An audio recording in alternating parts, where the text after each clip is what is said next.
good day everybody, Rob here, just out in Kamakura right now, continuing to enjoy such beautiful weather this weekend. So basically one of the oldest cities in all of Japan here, just some great architecture out here right now, but that's what's locally going on here, though some beautiful weather right now. But throughout the rest of the Western Pacific, the biostationary front will linger just south of mainland Japan with the Ryukyu Islands and extending out into China, producing some rain showers actually throughout Okinawa today. Actually looking at the JMA radar here, actually an instability line just north of Okinawa currently this morning, expecting that to basically linger in the region throughout the day, but some of this outflow associated with this instability could produce some heavy rain showers over Okinawa, especially by this afternoon in the evening time, as some of those afternoon and evening showers start to, that afternoon and the evening heating starts to pick up over the island, and with this instability and the positive vorticity associated with that, you could see an increase in showers down there. So just want to mention that as well. But at the very least, it will remain rather cloudy over the Ryukyu Islands today. Over much of Honshu and specifically the Kanto Plain, though, not expecting any rain showers actually until the 7th. Actually looking at GFS here, on the 7th, a Shanghai low is going to develop off the stationary front right in here. You can kind of see the warm front and the cold front developing right in this region here. And this is all getting supported by the upper levels. A 500 millibar trough is really just coming along and picking up the stationary front. It's going to develop into a system. And if we scroll down here, you continue to see it develop. And it just kind of rushes just to the south of Honshu. Well, I do see some of this green really just lingering off the coast, but I would expect it to kind of move over the land here, just barely here overnight on the 7th and into the 8th. So could see some rain showers over the Kanto Plain here, as this just basically runs around the Kyushu current and runs off towards the northeast here. Also expecting these rain showers to produce over Ryukyu Islands, and much of northern Taiwan could see an increase in precip on the 7th into the 8th as well. And then moving south, you actually have this Invest 92 whiskey still down here just south of Mindanao here. Really not seeing any circulation with it to speak of right now. Also lack of convection. So overall, I would not expect this to develop.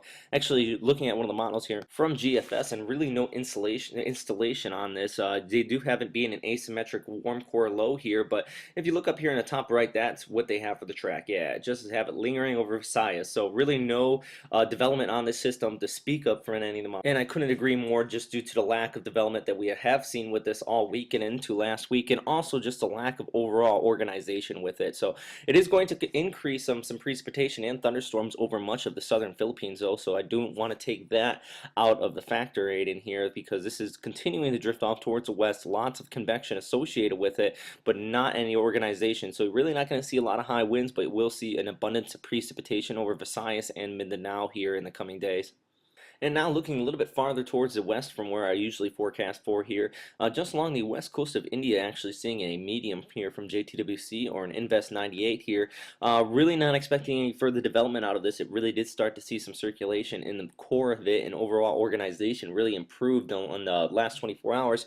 But then it basically met up with the east coast of, or excuse me, the west coast of India here, and just kind of lost all of that moisture associated with the southwest monsoon out here. So this is just one thing I do want to mention. Going to see increased precipitation out here, but the rainy season is starting to begin over in India here, associated with the southwest monsoon, so not really too much out of the ordinary with it. And finally, moving south here across Australia, a trough of low pressure does continue to linger over Western Australia, specifically Laverton out here, one of the more populated areas here. Going to continue to see some precip today into tomorrow as this trough continues to linger and move off towards the east here.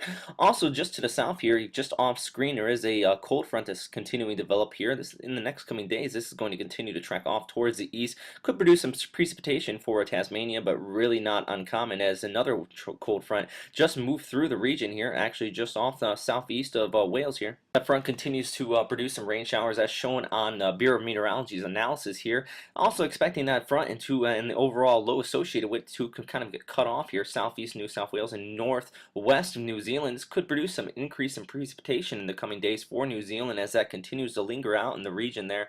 But farther towards the north, specifically Brisbane, looking at the forecast there, clear skies remain throughout the day, becoming cloudy by tomorrow, but really not expecting any precip there, as the Australian high looks like it's going to keep that area of low pressure just to the south. Also, I do want to mention, thanks to all my viewers actually out of Brisbane. I know I do got an abundance down there, even though I really don't cover too much often down there. So I'm going to continue to try to work in Australia into these forecasts. But farther up to the north here, specifically Cairns, continuing to see partly cloudy skies throughout the week here. Specifically, temperatures all the way up into the mid to high 20s. So also mentioning that as well. So it's really beautiful weather up there in Cairns as the Australian high continues to dominate that. But that is all for right now, everybody. Thanks again for listening to WesternPacificWeather.com. If you have any questions, comments, or suggestions, you can always post them in the comment box below if you're watching this on YouTube, or in the shout box on the website. Also, remember, if you want to look at my previous video on the Newsweek article, Weather Panic, please click in the bottom right of this video here. But thanks again for listening, everybody, and I hope you have a great day and stay safe out there.